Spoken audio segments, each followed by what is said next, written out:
Hey, everybody. Welcome to another edition of Midwest Monday. It is the summer break for both Mr. Narx and I, but that does not mean that things slow down as it is. Mike, first off, dude, we don't have another race until Martin, Michigan in September, but I mean, the developments in the off season are crazy. You say that like it's a long time. No, it's not. We're going to talk about that in a minute. It's only a few days away. Like 3 weeks. Yeah. Barely. But first off, I want to say a big thank you to Summit Racing Equipment. Now, if you're watching this right now, I don't need to tell you how awesome Summit is because you know. But what you might not know, Summit was founded in 1968. They were a one-man startup, and now they are the world speed shop with over 1,500 brands. I can't even count to 15. They have 1,500 brands, fast shipping, 4 massive facilities. You can download the Summit Racing app, follow them on social media, and fuel your need for speed at Summit Racing Equipment. And of course, it's right up over yonder and yonder and yeah. It's the Summit Racing Equipment Midwest Drag Racing Series presented by J&A Service. They enable everything that we do here as well, not just on the stream, but also if you take a look at any of those cars, you're going to find some Summit Racing Equipment ordered parts in there. Guarantee you.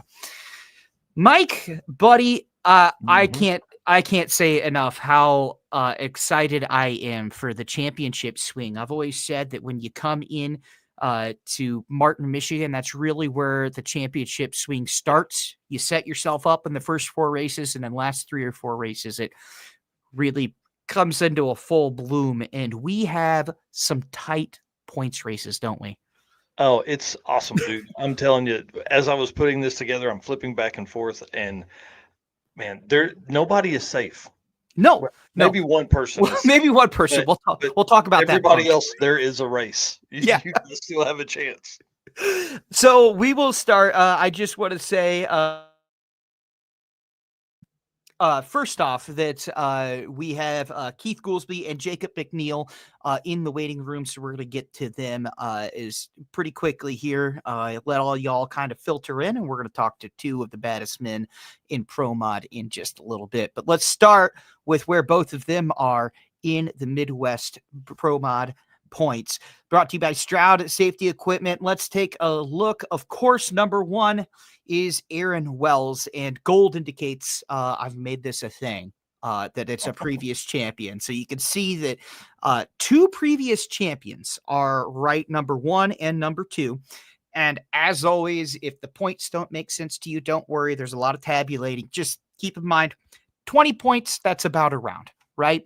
So Aaron Wells with 1 round and 10 points over Ron Minix, and then with 1 round and 13 points lead over Keith Goolsby. So the Black Pearl, Aaron Wells, and Ron Minix, kind of 1, 2, 3. They're right next to each other. Mm-hmm. A red light changes the entire top half of this championship chase, the top 3. On the next level of this battle, Jacob McNeal is 3 rounds behind, thereabouts. Qualifying can change things. But then Callie Mills is right behind him. Keith Haney is 2 points behind her. And the entire standings are just, I would say, Mike, they're a mess. I'll tell you, here's the thing. Again, nobody's safe. Nobody is safe. Let's pull up. I was writing an article, and that article will come out later this week. This is a little graph that I made. Pro Mod points through the first 4 races. All right. We've color coded it a little bit here. So you can see that Minix, he missed the race over in Tulsa, right? Or he missed the race in let's see. Yeah, he missed the race in Martin, right? So he didn't earn any points there. Goolsby has been pretty consistent. Wells has been consistent, but I want to highlight Jacob McNeal here. He's your orange line here. He is 4th in the points. You can see there's a mess on the bottom half. There's the 3 that are tied on the top half. Jacob McNeal, who we'll talk to in just a little bit, he missed the race in Ferris, Texas, right? So if it works, and working is the key operative word for the Cooter right now, because they have gremlins, he's on a pace to be right up there in the mix of things. I also want to point out Murder Nova, Sean Ellington. He is, if you look at Ferris, he won the event in Ferris. So he is that darker blue, almost like the color of Old Blue itself. He's yet to be defeated in a single round of elimination in Midwest as well. So him missing those races has taken him into the middle of it, of the points battle. McNeal missing Ferris has taken him to fourth when really he could be up there with Wells. And the way Minix is running, if he didn't miss one of those races, he could be right up there, the championship lead. It's really anybody's game. Yeah, listen, I called you a nerd when we started this, but this is kind of interesting to look at this and see how their wins, how their rounds, all that kind of stuff really plays into this points championship. I can't wait to see this at the end of the season. This is going to be pretty interesting. I can't either. And if you take a look, these horizontal lines, that's 20 points. So when you win a round, that's 20 points, right? And so anybody that is within 1 or 2 bars of each other, that's all qualifying. And then, that's roughly how many rounds they need to get on on any other person to get up there. It's interesting to me, Mike, and this isn't really a surprise to you and I who follow this, but might be that's right. I'm like, I don't even know who to pick out of this mess of points, right around 200 to 220. Too many people to root for, indeed. But to me and you, this probably isn't surprising, but I think it really shows the if you're at every race, the importance of not missing, more than one race, right? Yeah. Because Murder Nova could have run away with it. If you're gonna miss a race, you better show up and show out at the ones you're at. Yeah, you're right. Oh my gosh, my arm is so white. But yeah, so I made this, and you can see it's kind of we have a really close race with the top 3. Then there's a little gap to Jacob McNeal, and then there's a mess below him with Callie Mills, Keith Haney, Sean Ellington. You have Chris Russo right up in there, all within like a round. And then Robert Costa. And then Robert Costa is right there within striking distance as well. So it's fascinating to me to see it laid out visually. But Pro Mod is not the only points race we have. No. Next up, dude, funny car. Listen, pretty close here. This is really, again, anybody's game. Anybody's game, indeed. What I kind of appreciate, and I won't say I love it because Steve Macklin is a friend of mine and a really great guy. But what I like is for these next ones, you're going to take a look and you're going to see those gold previous champions are not in first. I was shocked, and I had to go back and look that Jim Whiteley has never won a championship with us in Funny Car. Right.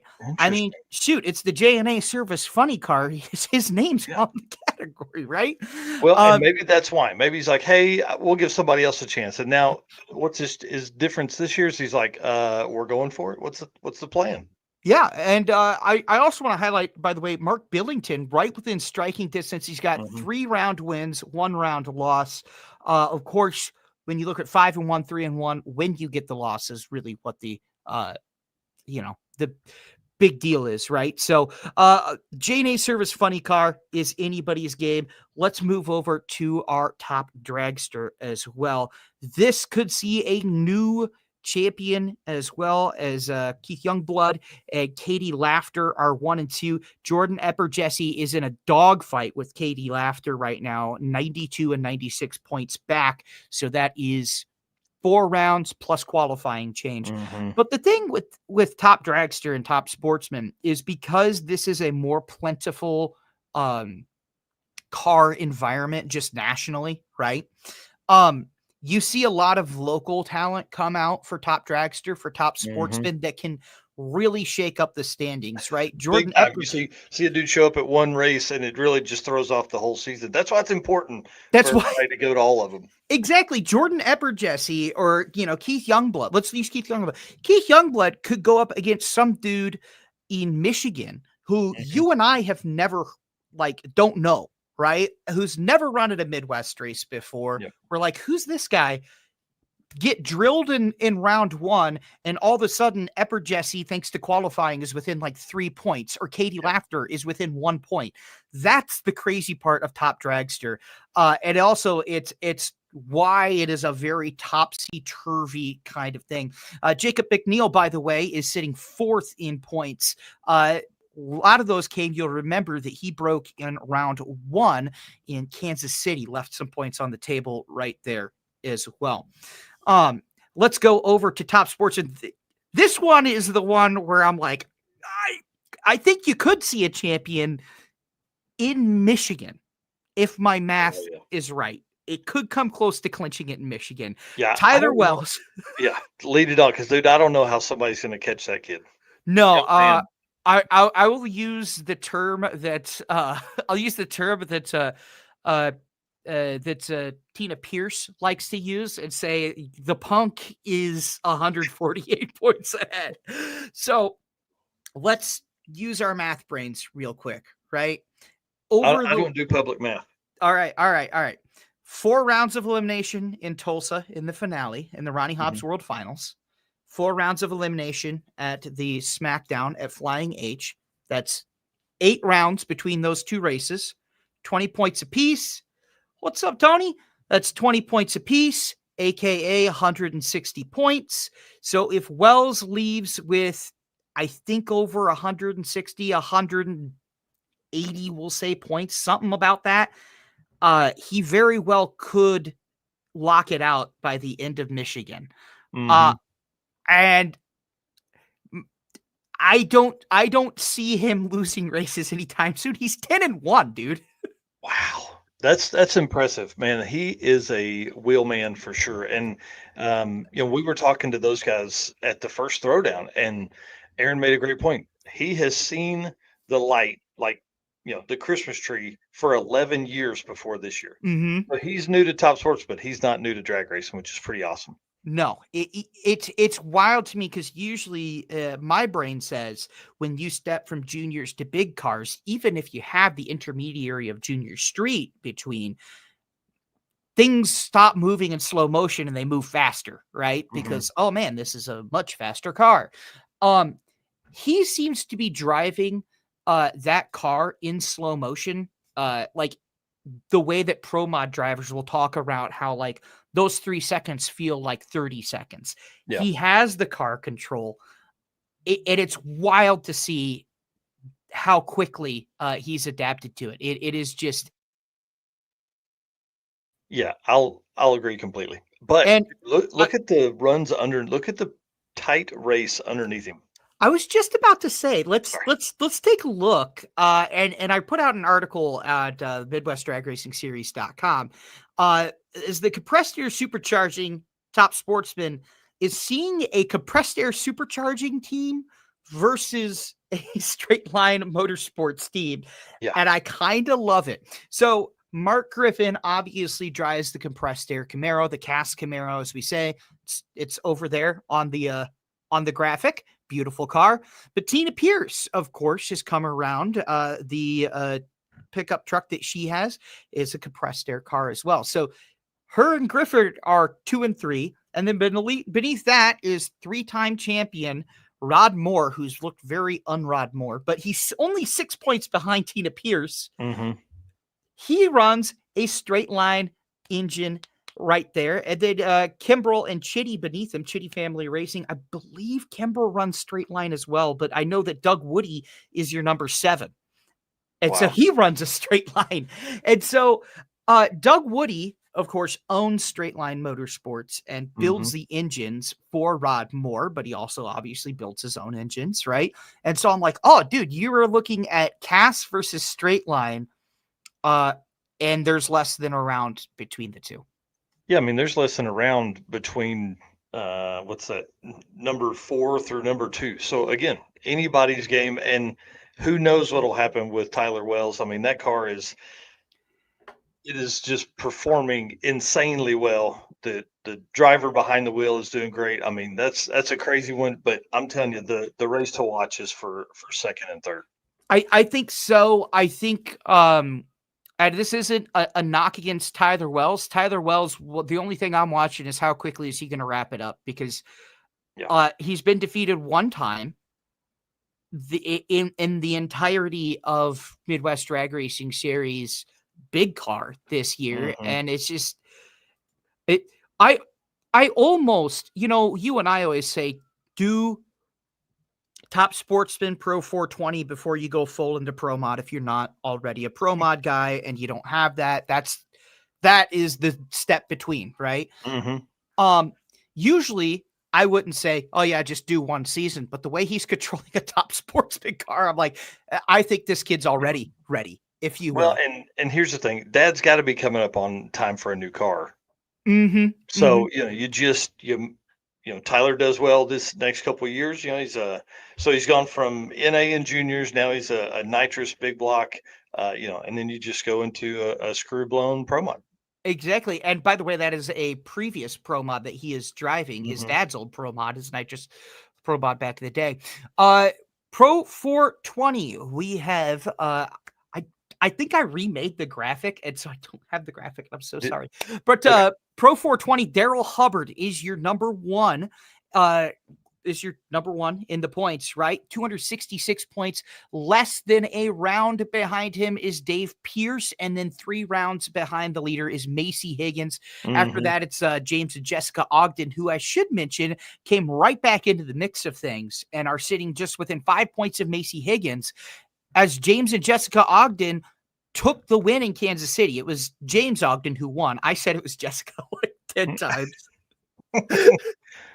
I can't tell who's in the car. I'm sorry. Right. You can tell who's backing them up, though. Yeah. Yep. Jessica looks a little different than James. Maybe just a little bit. Just a little bit.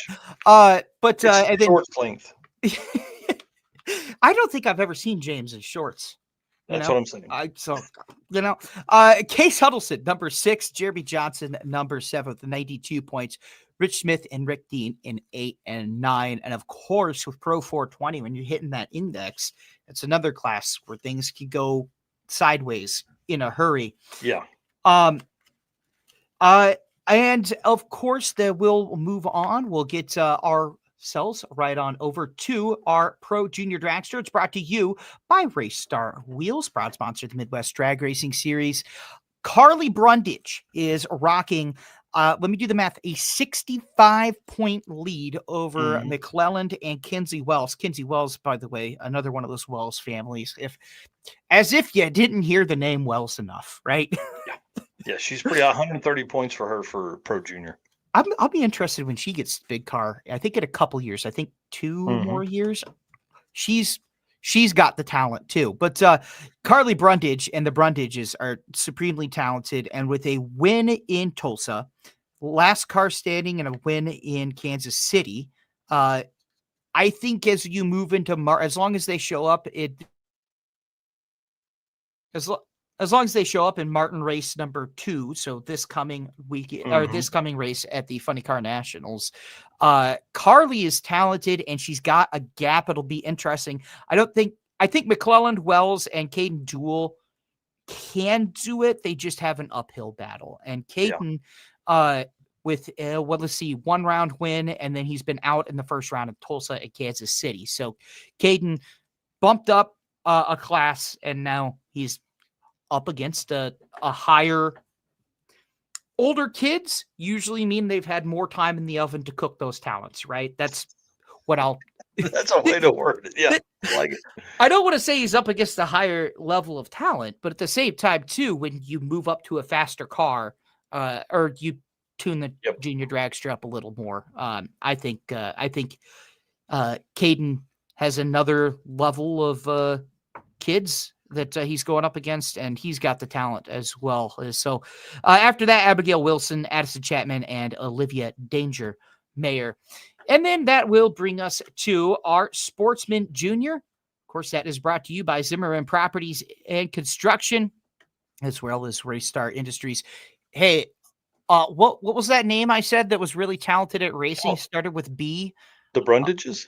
Oh, yeah. How about a 215 to 65 point lead for Jovi Brundage? Yeah. Yeah, 150 points there. I think she probably got that thing locked up.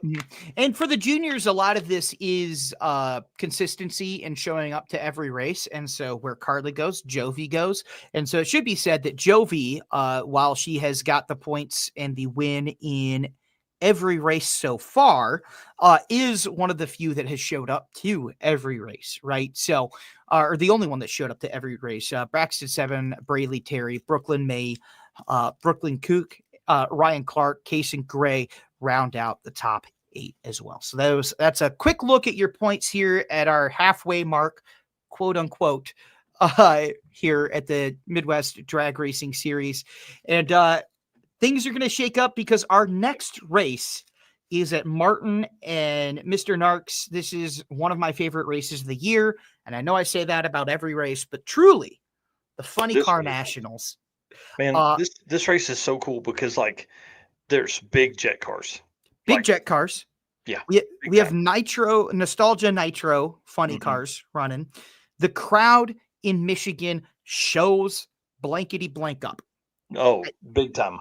I stands. And hey, the team at 131, man, they do such a great job. The Petersons put on a huge show.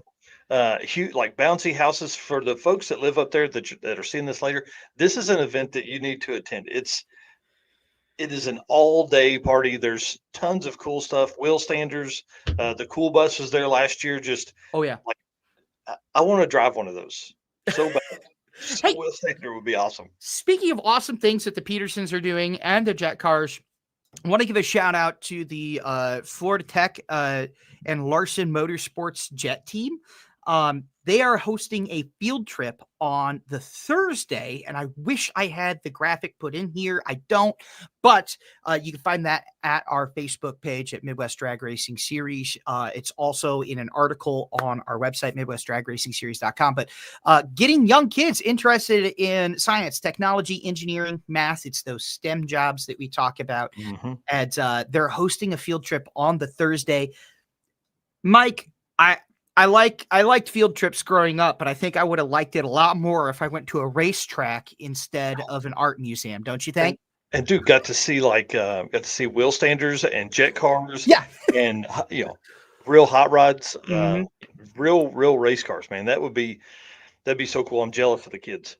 And also like this is totally Larson Motorsports doing. This is all of them. They said we're going to do this. We're like, yes.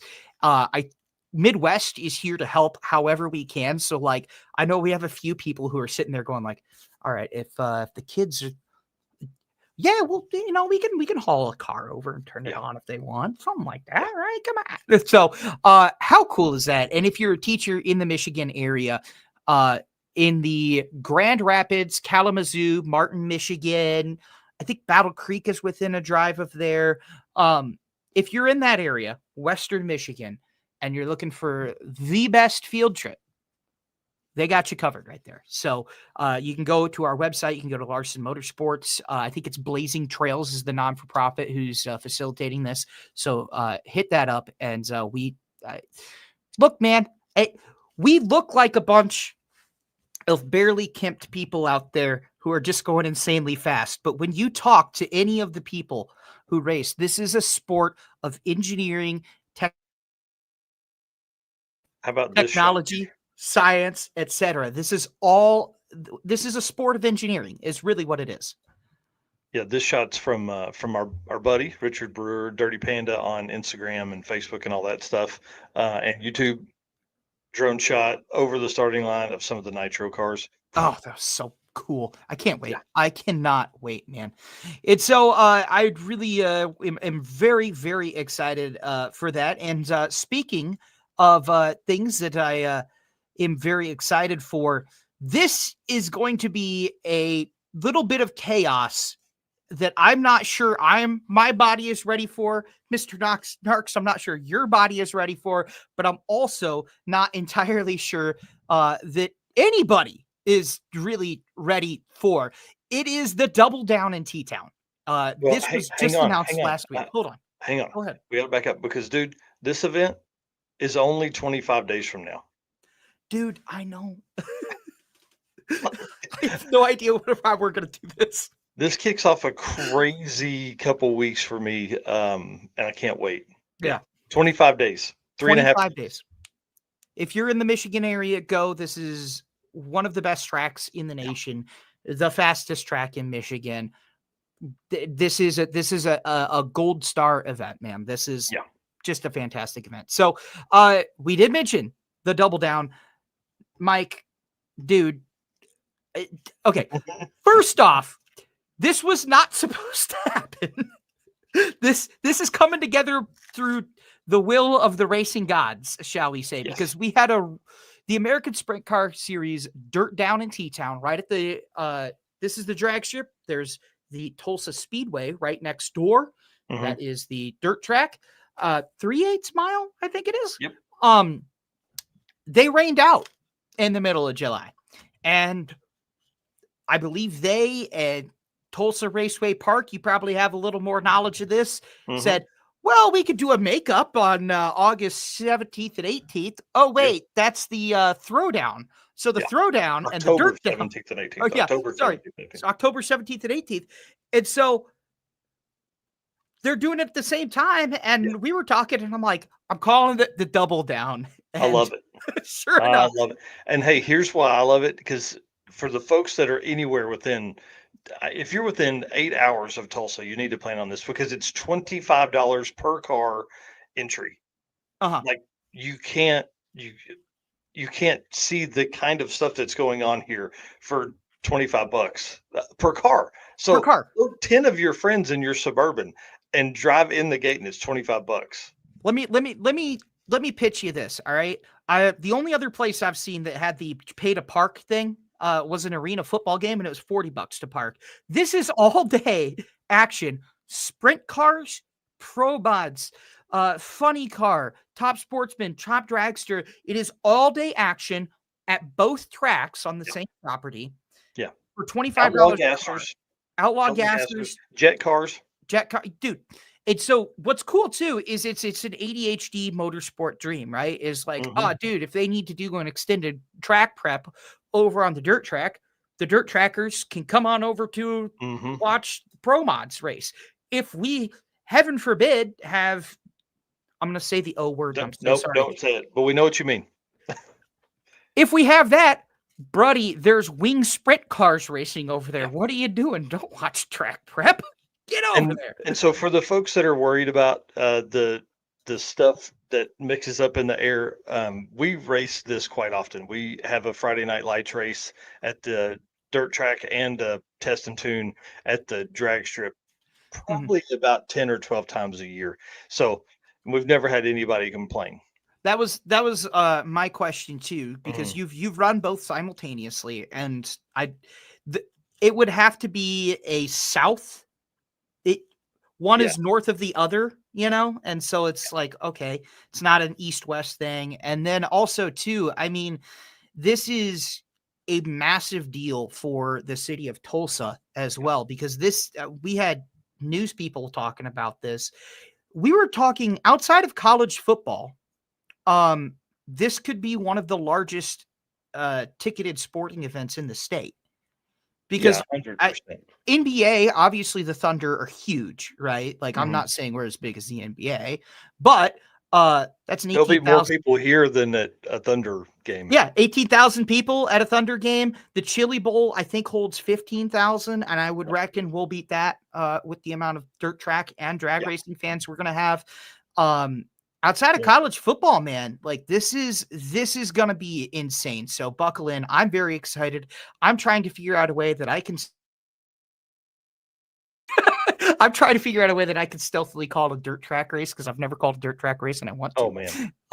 But the double down. Surely there will be a moment to where we could like maybe I can color commentary cover for you. Yeah. While you jump in a golf cart and drive over and call one of the call a dwarf kart race or a tuner's race or something like that. That'd be awesome.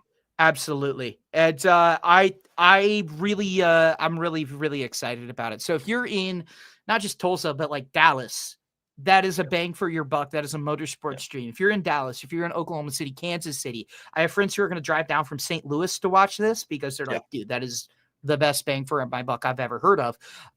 St. Louis, Kansas City, I mean, anywhere, Wichita, if you guys are within driving distance, Little Rock, you want to be there. That is, I would argue, the best track to be at anywhere in the nation that weekend. So very 100%. excited. And really, from my work with Tulsa Raceway Park and Tulsa Speedway, if you haven't gotten your tickets and you want VIP parking, do it right now, because they will not be available and we will run out. Camping is the same way. If you have not booked your camping, do that as soon as you possibly can. Do The Sponsors Electric are going to go very fast. I would imagine we will not make it through the end of the next week, probably with RV camping. Well, yeah, and just keep in mind too, spectators, racers, we're serving two different levels of race, two different race people, right? So Tulsa has to prepare well in advance for what was one busy, one very big event being doubled, right? So just do us a favor and make sure you lock that in.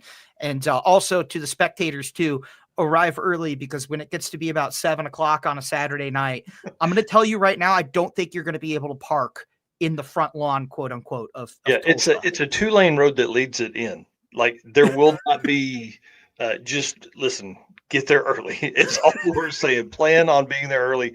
We may not start the opening ceremonies till 4 p.m. on Saturday, but I'm telling you right now, you probably need to be there around noon or 1. We had just one last thing. We had 27,000 people at the Throwdown, which was Pro Mods in October of last year. This is going to be 35,000 people plus. I'm very excited. Very excited. It's a lot of work, but we're very excited for this. And I think that this is going to prove to be one of those events that sticks around, I think. So I do want to give a shout out to a couple of people. Then we'll go into talking to Mr. McNeal and Mr. Goolsby. Two people that are not on the interview list today, but they're like a couple feet north of me. Michael Chitty with a big W. He won the Lucas Oil Drag Racing Series Top Sportsman Divisional on Saturday. I was looking at the live timing, and you'll have to excuse me, but I just got back last night to Minnesota. But I believe he went to the semis yesterday as well at the double divisional in Brainerd. So we congratulate Family Racing. Also, by the way, if you're looking for your points leader in the Lucas Oil Drag Racing Series Top Sportsman, it's that guy. It's Michael Chitty. He's number 1 in points as well. So, I mean, look, man, anybody in the Midwest, anybody who raced Top Sportsman knows that guy's bad to the bone. But congratulations on a wonderful weekend. We also want to send a wonderful weekend to Jordan Epper, Jesse. She went to the finals in an all women's finals in Top Dragster in the first night, and she went to the semis in the second night. So a good weekend for her in Top Dragster as well. And of course, we want to send a congratulations to the one and only Callie Mills for her first ever finals. She went to the finals in $125,000 2-win IHRA Outlaw Pro Mod Shootout. Callie and the entire Scarlet team and Callie Mills Motorsports team, we tip our hat to you. And you guys, you built a monster, and can't wait to see what's coming up in the second half of the year and in the future. So great showing. We're proud of you. You did us at the Midwest. Very proud. So, by the way, I feel like people may forget that's a brand new car. It was built over the off season. She's never raced Pro Mod before. And so like she's had some pretty decent showings in Midwest in the first half, but like, let's be real. When you build a brand new car, there's a getting to know you phase. And I feel like she's coming out of the getting to know you phase and in the, all right, now I'm ready.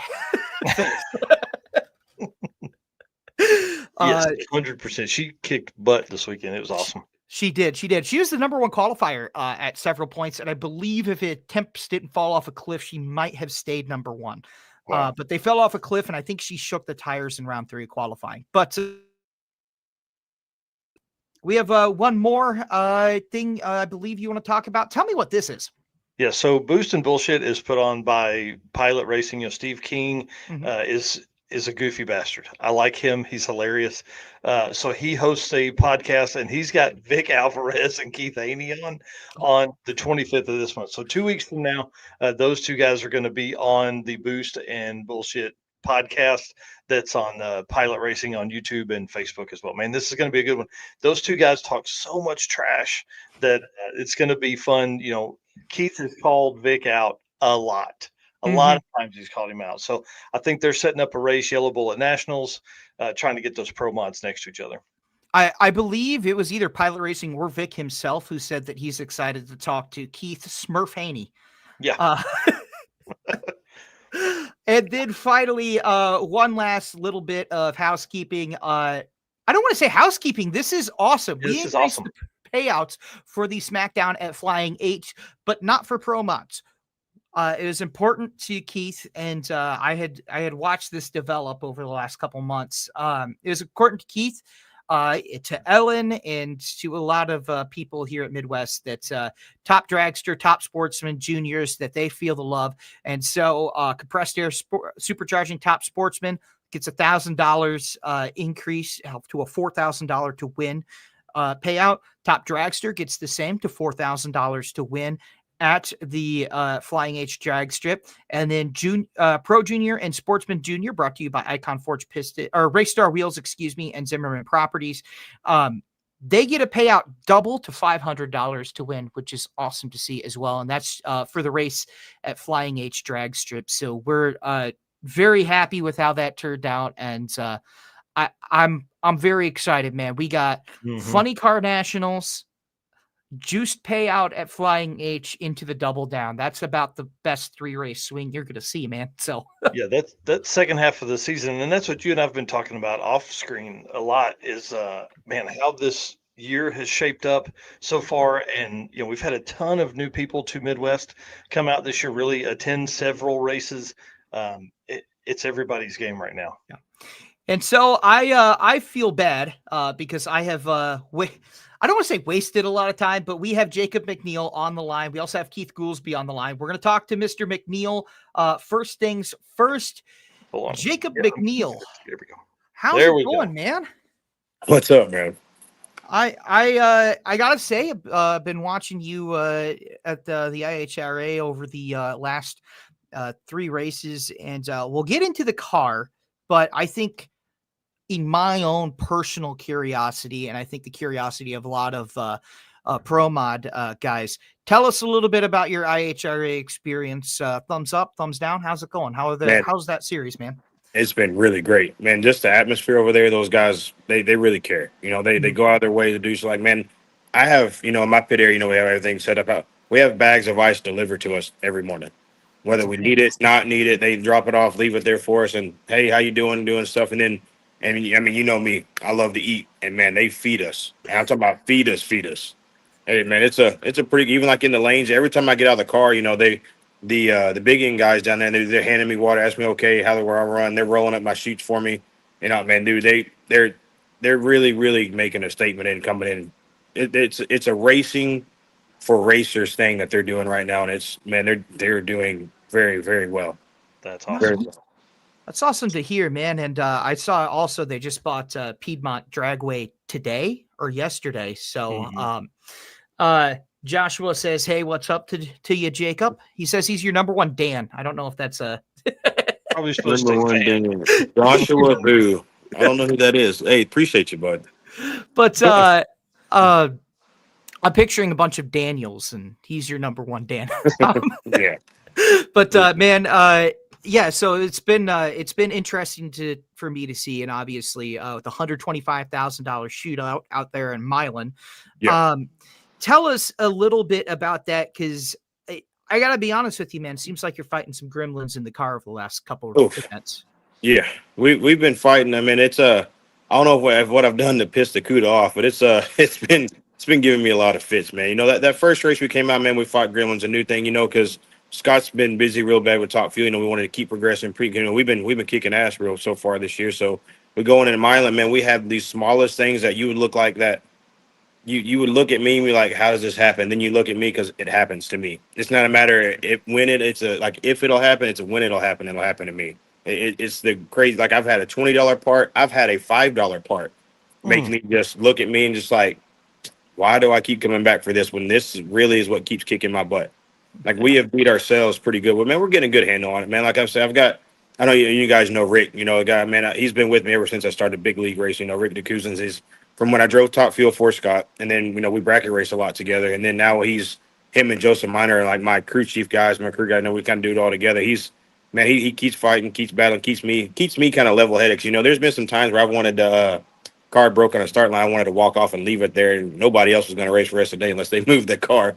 So he's kept me pretty level headed. Him and Joe together, man, we're taking strides, man. And if the car doesn't break or like some just little bitty thing, and man, the things that break is not even like what we're doing or how we're doing. It's just like, how does that even break?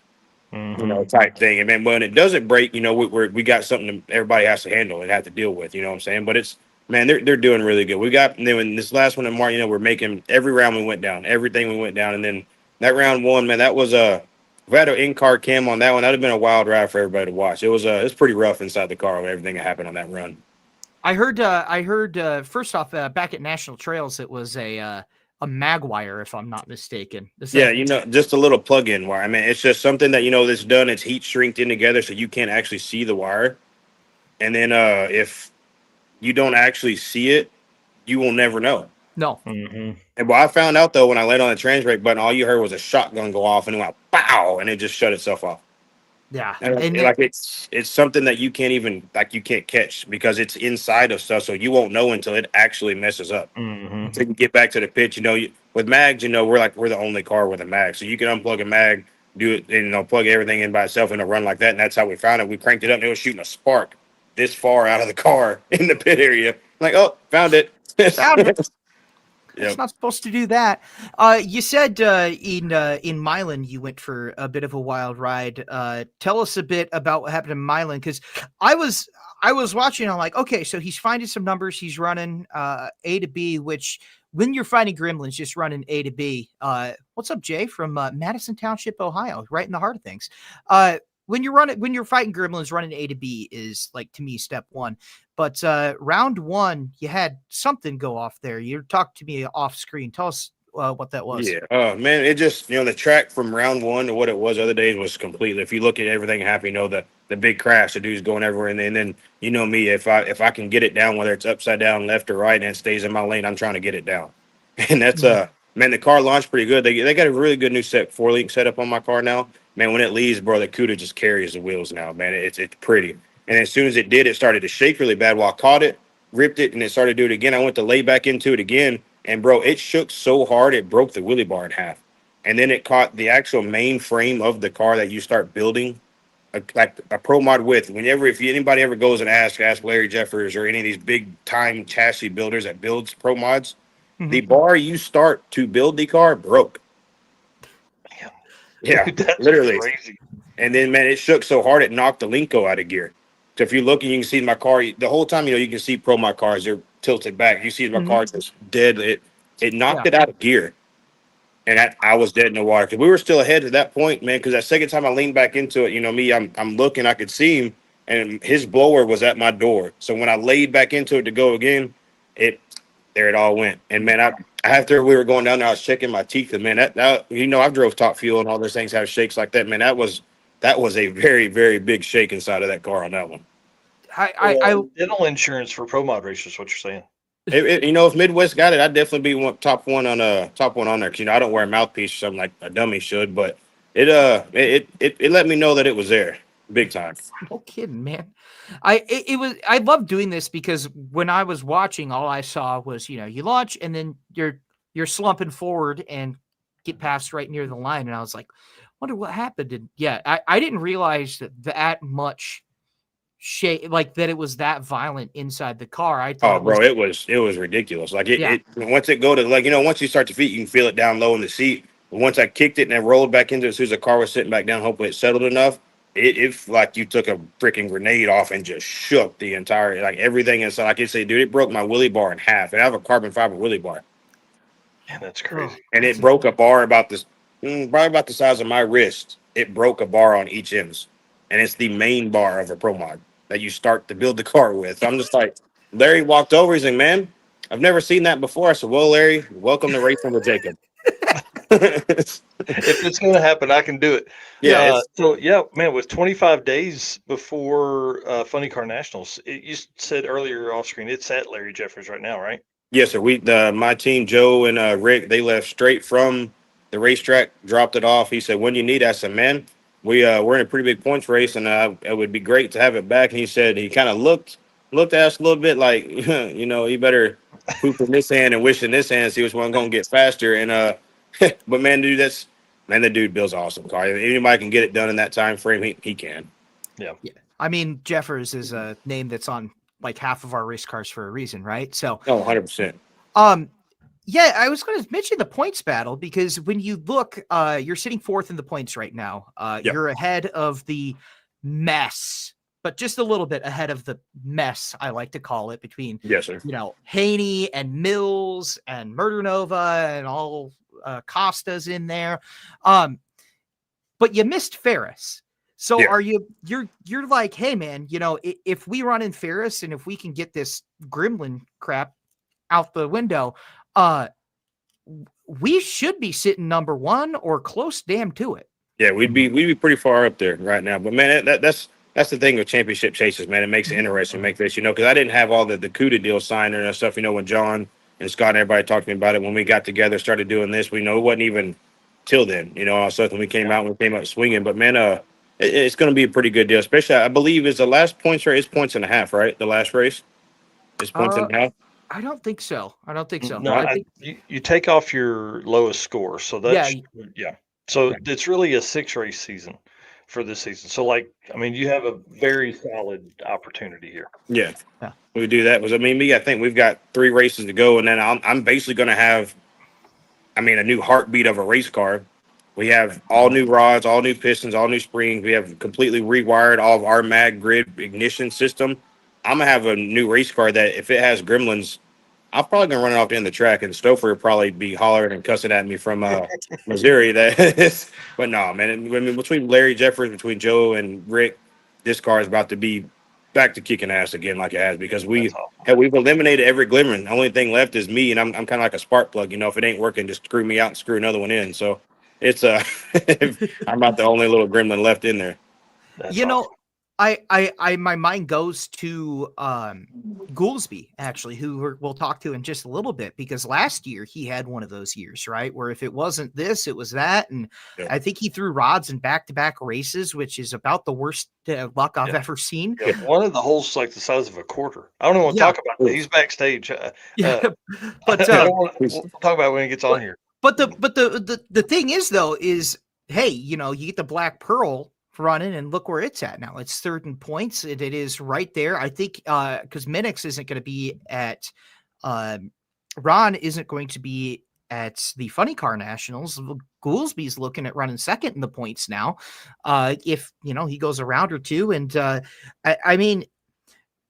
find a lot of times that in order to have good luck, you have to survive the bad luck that comes first, right? That's what I'm thinking, man. I started off my first race of the year in Tulsa, man. We came out of the gate just swinging. Then we did good. We did good. Then we went to the next race, went deep again. Then we had a mishap mid-run, and that's slowed us way down all of a sudden. Because the early numbers, man, we're about to be out in front. But man, it was a good race. But then if you go take me to Flying H, I made one pass. Either I blew a blower off, or I blew it's the little gremlins. Even there, I had a bad computer load make me blow a blower off. What is so it's if we can keep this car, which is now, like I said, man, my crew guys, they work around the clock. Like this past weekend, we put brand new set of rods and pistons in it, and then we walked in, we thought about something, and bro, my guys work, and they just work, and they work, and they took it all back down, just changed one thing just to take it all back together, and we still, went right down track. So now if we'll have the chassis itself fixed, have a brand new wheelie bar back by then. All of our little wire gremlins will be replaced, brand new. So if we get this car and nothing happens, it's I'm gonna be a pretty big headache for everybody else sitting out there. And Goolsby's one of my best friends. Everywhere we go, we pit together, we do together. And I told him, I said, look, man, we go out there and all that stuff, and we're pretty close in points. If you have a tire missing on your car when you come back to the pit, don't be looking in my trailer. Because he ain't gonna get. He kind of looked at me. He's a man. But no, we say we're teammates, bro. We pit together. Like this last weekend, we were pitted together. You know, he had that mishap, and then I had mine first. We both left with broken race cars. So we just got looked at. So we might not need to pit together anymore. We might need to do like a little back to back instead of together. Right. Well, hey, Change the look up a little let's bit. bring Keith on while you're on here. Yeah. Kind of overlap these guys for just a second. There he is. Goolsby, how are you, sir? Good. I've got wheel locks on my car, by the way. Oh, I'll figure out how to get him off. He knows that. Yep.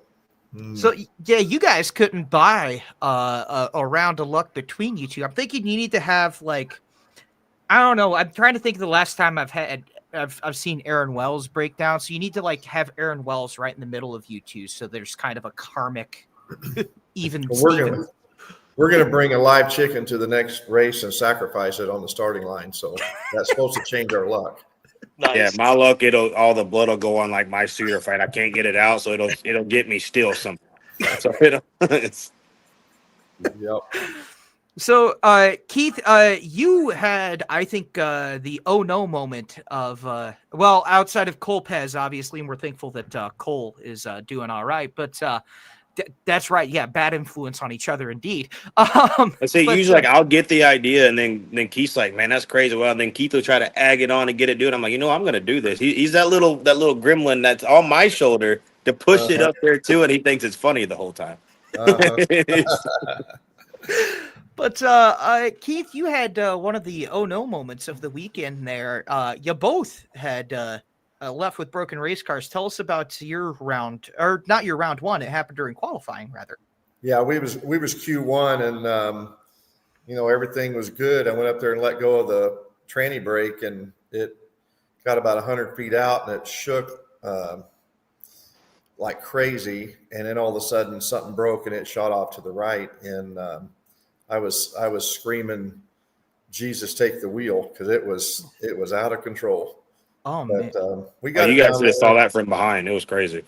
Yeah, it was pretty crazy in the car. It was, but yeah, you can see that 4-link bracket. It just pulled it, the bar right out of it, and we got some pretty major damage. I'll just put it that way. But we got fortunate, reeled it in, and I saw one of the Facebook heroes say, "Why didn't you pull over? You might have been leaking oil." And I'm like, "Dude, I didn't know if I had steering. I didn't know if I had brakes. I didn't know if, I didn't know where I was on the track for a second, and so all I can say to the keyboard warriors is give it a try one time, because right. we'll see how good you are." Yeah. At 100 feet, you're rolling. You know what I mean? You're on a rip. I mean, I was 100-mile-an-hour plus. Yeah. And it just turned right. And I told my crew chief, I drive with my wallet attached to my foot anyway, and so if I feel like I'm getting ready to tear something up, my foot's coming off the throttle. I'll tell you right now. So when you launch, right, you get that force is put on you, right? And so you're already, to me, your brain's already like in hyper focus and like, oh crap mode, right? Mm-hmm. And then when it pulls like that, I have to imagine you're just in complete overload mode to, think straight for a little bit. Is that right? Well, and the thing about it is when you first start driving one of these things, I mean, it's not like Jacob's got a really fast dragster, and I think he'll even agree that it's a different animal. I mean, it just, you get up there, and the first few times you go down through there, your brain's still on the starting line while your body is at the finish line. And it just takes a little while for your, for you to catch up to the car, let's call it. And it's a little bit of a challenge, but once you experienced it, and, when I first got the Black Pearl, it was, I'd come from a 370 57 Chevy, and all of a sudden we're running mid 360s, and it was a whole different ride. I mean, it wheels up and blah, blah, blah. And frankly, it took me 2 or 3 races just to get comfortable driving beside somebody else. Cause I mean, not only is my life in my hands, the guy next to me is in my hands, and it just, but anyway, yeah. So you kind of learn what to expect. And then when it does something like that, you're like, oh my gosh, what the heck just happened? There might even been a bad word or two come out of my mouth. I'm not sure, but it was pretty crazy. I'll tell you that. I got out and hugged Will Rogers that works with me, and I saw Rick when Rick works on both of our cars, and I got back to the pit, and Rick was hugging me, and he's like, way to save the car, and I'm like, dude, and I don't know if you guys saw the video, but it was crab walking down the down the track, and I actually had the steering wheel to keep it going straight. The steering wheel was completely upside down. So the back wheels were pointed this way and the front wheels were pointed that way to get down the track. And I thought, this might be the right setup for the double down in T-Town, because I can take it from the drag strip over to the sprint cars, and we'll just run them both. Please. It's that front air dam that's going to ruin it on the dirt track. Probably. They'll probably complain. I might not be able to turn a corner, but I can beat them down the straightaway. I was gonna say the sprint car drivers got no problem. Like, yeah, you keep the wheels turned upside down on the straightaway. That's how you go straight on dirt, right? Oh, you're not on dirt. 4,500 horsepower sprint car. Yeah, exactly. Well, that would be so much fun. I was about to say that's what sprint cars need is another 1,000, 2,000. I would so drive that. Oh, I would love to see it. I don't know if I'd want to drive it, but I'm in. Yeah, I'm down. Yeah, I would. What am I kidding? I would drive it. Jacob said his teeth got rattled. My eyeballs changed sockets when mine shut. Yeah, little known fact: Keith actually did not wear glasses prior to this last weekend. Right. This is how I should be wearing them. And the bad part about it is he still can't see. I still can't see. Yeah, man, that was a wild ride. I was watching it live, and I was like, "Oh my gosh, what just happened here?" And it just like they kept replaying it, man. It was pretty impressive. It was.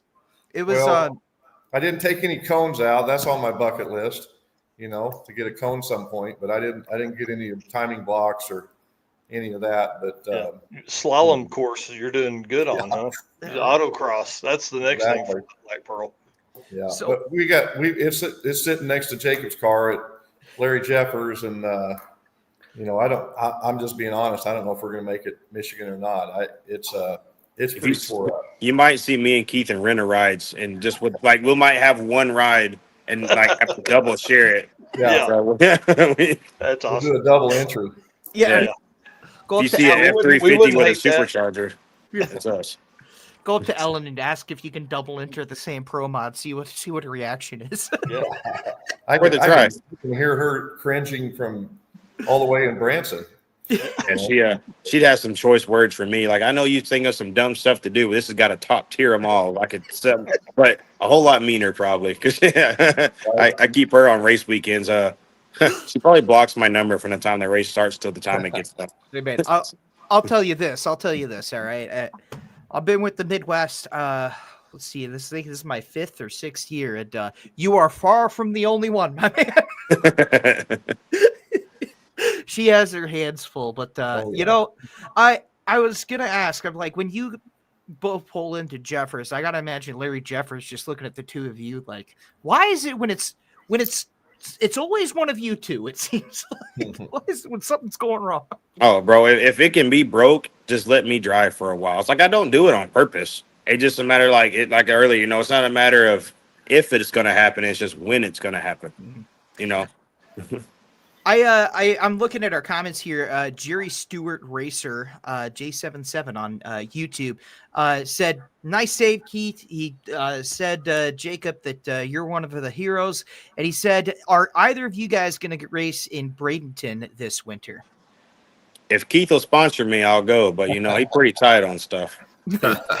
But no, I haven't got an invite to that yet. I might hopefully maybe by the end of the year if we do some good. But I haven't got an invite to that one yet. Yeah, the only way I'm going is if I'm driving somebody else's car. We're going to do a power plant swap this winter, and it's like, the money I'll save going to. I'll be there, but I won't be racing. I'll put it that way. So I don't think maybe World Series, but finally going twin turbo LS, huh? Yeah, I promise you, it's not going to be a turbo. Yeah. And then once he gets this new fancy stuff, I get his hand-me-downs. So. Just know if my luck continues to mess up next year, guess who it came from? Right. Well, the dude comes over and touched my car right before first round, or first qualifier, and you see what happened. Yeah, I did kind of take some blame for that. When I walked up, I'm like, man, because before I always like I say, dude, Keith's one of my best friends, bro. He's in his car and I'm walking up, so I'm further back in line. How'd I walk up? Hey, shake your hand, say button, all that. The next thing you know, his car goes swoop. I kind of look at Rick. I'm like, I think I got some problems. It's kind of probably my fault. I just rubbed some of it off on him. My bad. My bad. That's on me. That's on me. Yeah, funny. So as we come into Keith, you said we'll see if it's done by Michigan, and Jacob same way. But you guys look at the points battle, and Keith, how do you feel this year has gone up to this point? I mean, you're sitting third in points up there with Wells and Minix. You're ahead of a lot of big names, some former champions. How would you say this year's gone so far? Are you happy with it, or? Well, I mean, we started out number 4 qualifier at XRP, and then ran into the turbo car in the semis. So that wasn't a bad outing. And then same thing at Tulsa. We were top half of the field and ran into some young guy in the semis, not to be mentioned. And then what was the next race? The shakedown. Shakedown, yep. Well, we had put new tires on the car the week before the shakedown, and they obviously forgot to balance them because we were out there shaking the tires that may have been when the chassis, it could have been when the chassis broke. It was the worst I've ever, and we couldn't figure it out. And all of a sudden I'm like, why don't we balance these stinking tires? And we balanced them. They were 20 ounces out on the other side of the rim, if that makes sense. So 40 ounces total. And by then it was then we had a little electrical gremlin, but Saturday morning on the last qualifier, we went a 69 and it took us 66 or 65. Anyway, we were just right outside the field.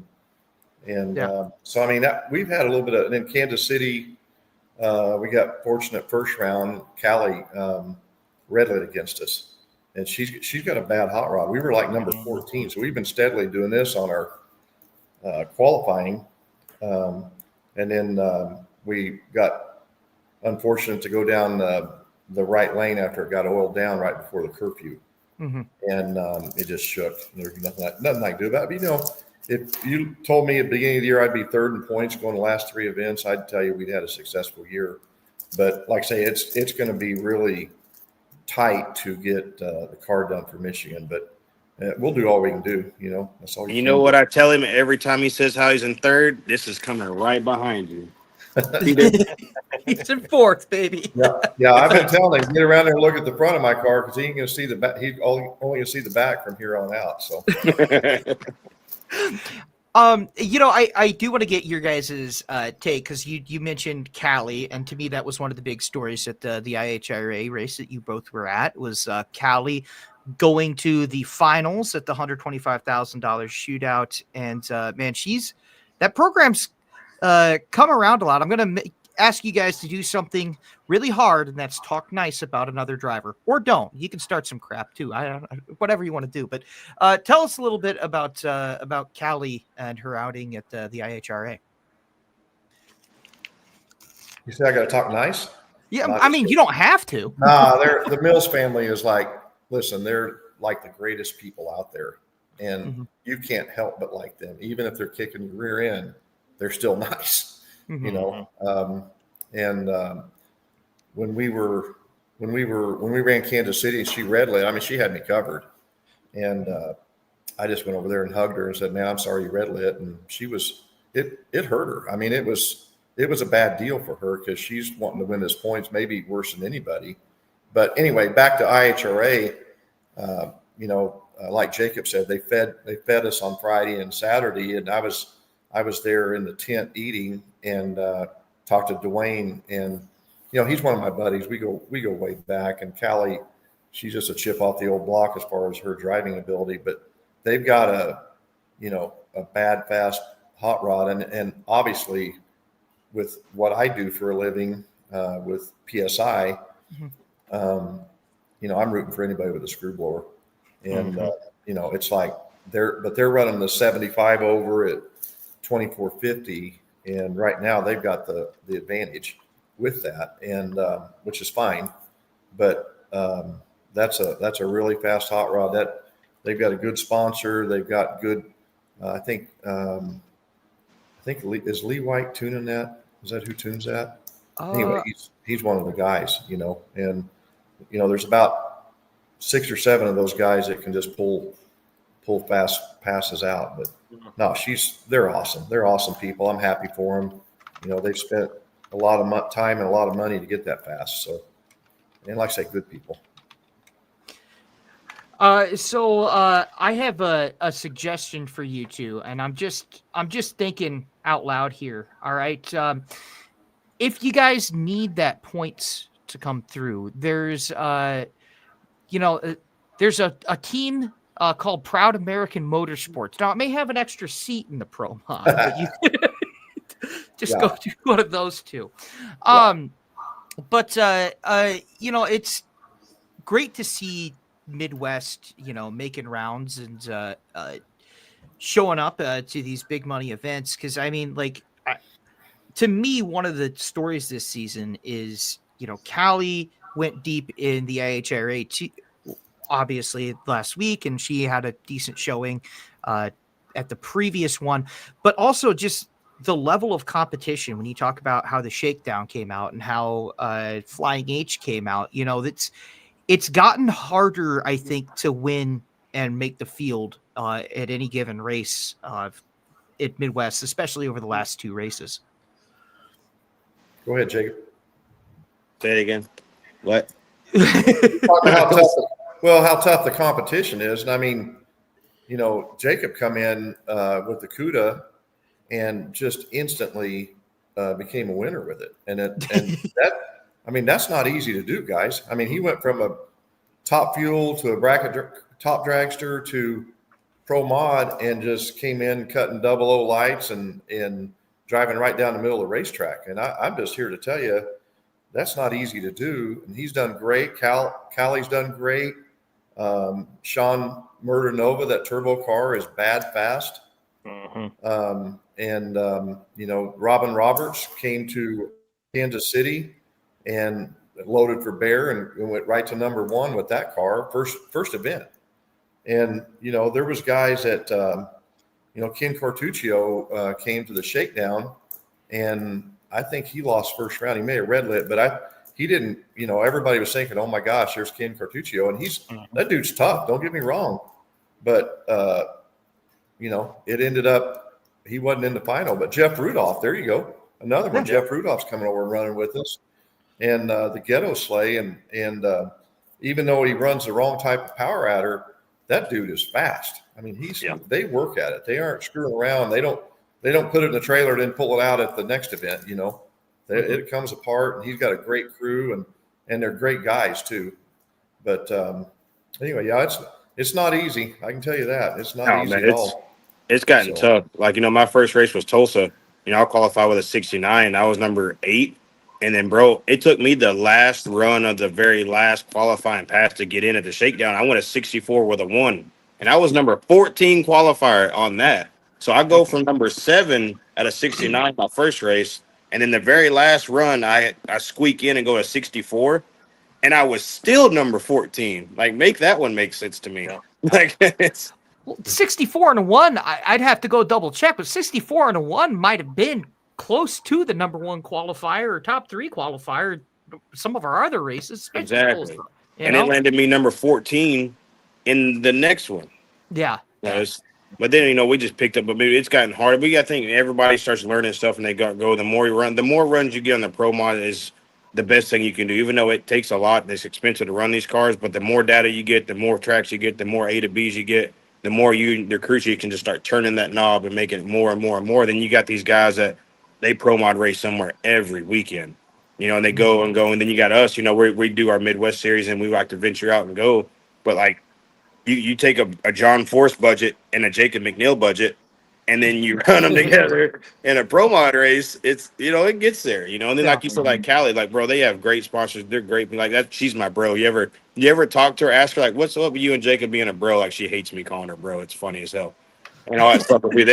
they are freaking hauling ass, man. You got a lightweight car and all that, and you got me in this CUDA. I'm 220 pounds, and you put me in a heavy brick CUDA on top of it, man. It's it's a little harder to make that car go faster, but man, they got the right combination. They're doing really good, man. The fact that they can go and keep progressing like is, they've got big sponsors, they've gotten really nice stuff, really good equipment. That goes to show you get in what you put out, and dude, they put in a lot. They're doing really good. They're all really good people. I'm good friends with their crew guys, and all that stuff. They're good stuff. But man, the more as it progresses like throughout the season, everybody starts out bugging stuff going through. Then once you get it figured out, you can turn that knob every single time. You're like, oh, track's 140 degrees, 83. I got this tune up, boom, goes right down track. So I mean, it gets there and it gets there. So but that's what makes it pro mod. Like if you look at first round this last race, there was guys that you would think that run 364, 365 that shook, got down, went left, went right. But that's what makes it. That's why we race on Sunday, especially in pro mods. Like from the pro mod series up, that's why you race on Sunday. Like I have a bracket car. Yeah, I can tell you what that. I can go and load it right now and tell you exactly what's about to run. Mm-hmm. Yeah, I wanted to ask about that before we got out of here. So let's lead into that, dude. You did a hell of a job in the top bulb shootout too. Like walk us through. I think you made fifth round or something like that. Oh, I went to the semis and I shot myself in the foot on that one too. So in bracket racing, bro. I like to try to make myself. Try to be one of the baddest dudes in the country at bracket racing, but I'm also one of the baddest dudes at shooting myself in the foot because I beat myself a lot. Yeah, I was going in the last run. I drove a buddy of mine's car, Troy Williams. He's a great guy, really good buddy of mine. I drove the FTI house car, and me and him were pitted together, and we were both in the semis. We're like, hey, I'm gonna go do this and this. So he went up first, so we didn't have to run each other. He looks at, hey man, getting darker. You just gotta. I immediately got out of the pro mod, took the SFI 20 Pseudox. I was not about to wear that thing all the way up there and get in a bracket car with it. And then went and got in the dragster, drove it straight up there, checked tires. I got right in the cars. I rolled in. I'm like, man, I'm good. Took a deep breath. If I'd have rolled the numbers in, he said, man, just roll 5 in. I was 004 red in the final. And my opponent was 35 and 1 above. I had 40 numbers I could have got in on. Oh. And I was like, oh my God. Yeah, that's brutal. Yeah, I shoot myself in the foot a lot because man, it just, like me, I try to be, because bracket racing's all me. You don't have crew guys. It's me and versus that. And I try to make sure if you beat me, you salty. You're there and you do that. And then I beat myself doing that a lot. So But yeah, think about that. For the folks that are watching this, think about that. How hard that is. Like you just got out of. I mean, I don't know what that car makes that you drive, but let's say it's 3,500 horsepower, and then you get in a bracket car that don't make anywhere near that. Yeah. Every button is different. The launch is different. The whole car is different. Like you go from a door car to a rail. You know what I mean? Like it was completely different. But it does help my finish line driving a lot. I go from going 200 mile an hour down to 140. It kind of slows it down. Because, I took 003, 004, 007, and 001 back to back driving the finish line on people because, man, it slows it way down. Sometimes was that on purpose. I'm not going to tell you which one wasn't on purpose, but I'm going to say they all were. But, it does, man, a pretty good job. I went 367, then came back around getting a little 460 dragster. It's pretty tough. But, man, that's what makes it fun. That's what makes you a I try to call myself in some ways a driver mod. All these cars have mods, this, and this. I try to be the mod that's a driver that you put in, and that makes it, of an improvement deal. And sometimes it's like a spark plug. You just need to unscrew one and just screw a different one in there because sometimes you look like, why are you in this car? So it's like what Keith was talking about earlier. Like you just have so many opportunities at the light. You know what I mean? Like you just get, there's so much there that's, man, it's cool. Well, that's what, man. I try to do the same thing like on pro mod. I set up certain ways in the pro mod and to be on the tree. Rick and Joe like, hey man, don't be 00. Well, I was 007 and 009 back runs. He said, you're getting out of the car. I'm like, why? Like, why are you kicking me out, bro? I'm 007 and 009 back to back in a pro mod. What you kicking me out for? So, because man, I know you guys like do on race day, I get so excited. I'm like the little Energizer bunny from hell, man. And he said, you're 007 now. He said, on race day, you're gonna be red. I was like, golly. So then I had to slow down a little bit. But man, it's just part of the game, man. Being a driver in these cars, drivers can win a lot of races. You take a car like all these guys have, and you put a driver in it, man, they can win you the races. I'm still that little blind squirrel trying to find my nut everywhere I go. So I mean, it's a hard way to go. That's awesome. Absolutely. All right. Well, thank you guys for joining us, man. We're sitting here at like an hour and 15. We're only supposed to run this thing for what, like an hour? We're 15 minutes over, so that's fine. But we appreciate you guys joining us so much. And I'm looking at the camera, looking directly at Larry Jeffers. Please, sir, if you could find it in your heart to make sure these two guys are back in time. He already called me today. He already called me today, and we've got, we're part of the YO camp, Tuteros, and they already had a rear end sitting there ready to go. And so it got shipped out today to Jeffers, and Jeffers is like, he got Cody, Cole Pez's car, I'm sure, is sitting there too. And, everybody's chomping at the bit to get back out there. But I do want to say two things. One is the announcer from the IHRA came around and he asked Rick, he goes, does Keith really have all those O's in his last name? Sure. Rick was like, sure he does, So well, you should take that graphic I made with like all 19 of the O's and just be like, here's my pronunciation guide. Yeah, dude, that's on my wall. So where that came from was I got called that in all the teams of sports I played on in school, and then my son, the same deal, and now my grandson, they're calling him Goolsby, and then they Scott had sports Palmer. back then. Yeah, we threw boulders at each other. Right? Thanks, Jacob. And anyway, but it was anyway. Then Scott Palmer revived the Goolsby, but anyway, it's just funny. But anyway, I got a couple sponsors I want to thank. Jacob actually Poseidon Oilfield helps us out a lot. Champion Auto Lift, and we had a new sponsor at the race. He flew in from Florida, and it's called Butt Racks, and they make boat seats, a custom boat seat. It's one of the coolest things you'll ever see. Go to buttracks.com. But and I was like, man, I'm not sure what that really stands for, but I looked it up. That's the same question.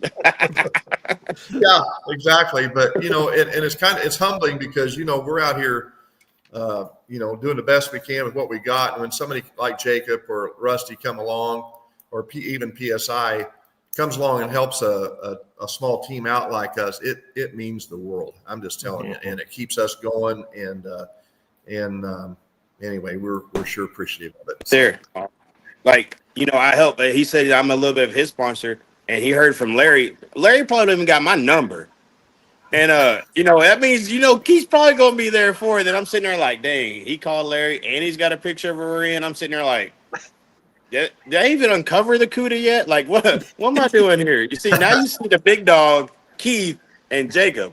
Now I'm sitting there thinking about this sponsorship crap, and I'm like, no. See what I'm saying? Larry probably had my number, and Keith's got pictures, photos. The damn Black Pearl's probably almost done already. They're just playing with me. That's awesome. Pick that up in the morning. Yes, yeah. Oh, I guarantee if you guys see me on Facebook tomorrow with a Black Pearl with a gun shooting it, he done picked this car up weeks before mine. That's awesome. Thank you, guys. Thank you very much. Thank We you. appreciate you guys very much. Jacob, any sponsors you want to give a shout out to? While we got I wish I had Champion Auto Lift, but Keith wouldn't even buy me nachos at this last race. Could you believe that? I asked him, he said, man, that's a long walk. I fed him on Friday. There you go. The free IHRA meal. Yeah. He picked you up a plate. And he wouldn't even let me get dessert. He said, bro, the CUDA and you weigh too much already. Stick with the salad. I'm just sitting there like a little kid, like you knocked my ice cream over. I'm just like, huh. And they had them little cheesecake wrapped in chocolate. I'm like, man, you should have seen it. It was rough. They don't need to add like weights to their rules because they just give you those chocolate cheesecakes and y'all add your own weight. I mean, dude, I'm telling you, if you go to one or like something, man, the next one we go to, I think I have one more on my schedule for the year's up. I'm so going to send you a picture, and you're going to call Keith and say, how dare you not let him have that? Because you're going to see the thing, and it looks so good. That's awesome. Well, all right, guys. Yeah, thank you so much for being on the mic. Oh, yeah, man. If y'all need anything, just holler. We'll be around because we're not racing pro mod right now. So, I mean, Keith might be next week, but I'm not. So we're around if you need us. Will do, guys. Thank you so much. All And right. thank you to all of you guys who are joining us here on Midwest Monday. Want to hit one more time our next race that's coming up in just 25 days. It is the Funny Car Nationals. If you are in the great state of Michigan, looking at you, Detroit, it's really not that far of a drive, to be honest with you. You can go watch a full day of Pro Mod. All right. Watch jet cars, the whole shebang, and you could probably be back by, I don't know, we'll say like 1 a.m. on a Saturday night. That's not too bad from Detroit. Or But just stay. yeah, or just stay. Yeah, That way stay you in can stay till Grand the Rapids, finals. Kalamazoo. Grand Rapids, Kalamazoo. You can spend the night there. It's US 131 Motorsports Park, the fastest track in Michigan. Get your tickets now. They're on sale and they're a very reasonable price, if I do say so myself. So we thank you guys for joining us on this Midwest Monday. Mr. Mike, we will be back at least on the Monday prior to the race. I believe that is the Monday of Labor Day weekend-ish. Ryan Bush is here. Hey, there he is. He popped in at the last second to say the weather is better in Michigan than it is in Arkansas. It's hot, bro. It was like 107 today. It got with it. So 3 weeks ago or 2 weeks ago, while it was like 110 down there, we had a heat advisory at Brainerd for our bracket race because it hit. And buckle yourself in. 84 degrees is a high. So we had the heat advisory out, man. I hate you. That is not nice. Speaking of, if you follow me at Luke Carpenter, I will be at the Lucas Oil Nationals at BIR, Brainerd International Raceway, just outside my back door. Up yonder, I'll be there this week. Very excited to work with doing some announcing there and just kind of hanging out. I mean, I'm a racetrack rat. You know how we are. Yeah. Looking forward to seeing Toby and Cruz Petron racing. So that's awesome. And big thank you to everybody who's coming out to that race. Big thank you to everybody who's coming out to our next race again at US 131. Juiced payouts for Flying H. We got a double down. Dude, we are going to end this season, and this is going to be a heck of a championship swing. So just buckle in because all you've read so far is the prologue. It's time to get into the nitty gritty. We'll be back in just a little bit with Midwest Monday. See you guys.